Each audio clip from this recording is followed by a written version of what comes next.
ব্যাপক দর্শক সাড়া মিলেছে এবারের ঈদে মুক্তি পাওয়া সিনেমাগুলোতে। বছর জুড়েও এমন ভালো সিনেমা দেখতে চান দর্শকরা।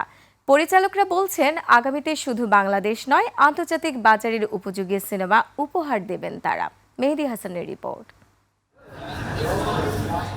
বাংলাদেশে সিনেমা থাকবে কিনা একসময় এমন প্রশ্ন উঠেছিল, সেই উত্তর দিল এবার ঈদে হল ফেরত দর্শক অনুভূতি।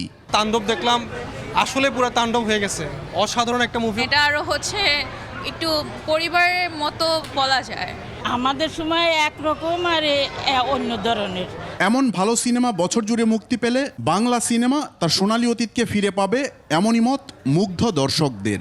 এরকম সিনেমা যাতে অ্যাটলিস্ট শুধু ঈদে না, সারা বছরই কন্টিনিউ থাকে। টাইম টু টাইম গ্যাপে যাতে অন্য ভালো মুভি আসে, এটাও আমরা এক্সপেক্ট করি।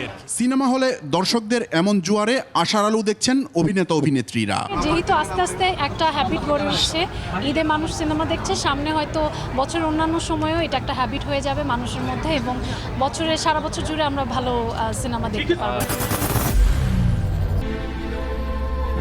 I am Ox. শিগগিরই বাংলাদেশের সিনেমা ভাষান্তর করে বিশ্বজুড়ে মুক্তি দেওয়া হবে, এমন আশা এই পরিচালকের। তাণ্ডব আমি যেরকম করে বানানোর চেষ্টা করেছি আমরা, এটা যে কোনো দেশে যে কোনো ভাষায় মুক্তি দিলে কোনো জায়গায় আমাদের সিনেমাকে ছোট করতে পারবে না। এটা যদি আপনি ভাষা চেঞ্জ করে দেন, এটা ইংলিশ সিনেমা হতে পারে, এটা যদি ভাষা চেঞ্জ করে দেন হিন্দি ছবি হতে পারে। দর্শক সাড়া মেলায় চলচ্চিত্রে বিনিয়োগ বাড়তে শুরু করেছে হলের সংখ্যাও। মেহেদী হাসান, 21 টেলিভিশন, ঢাকা।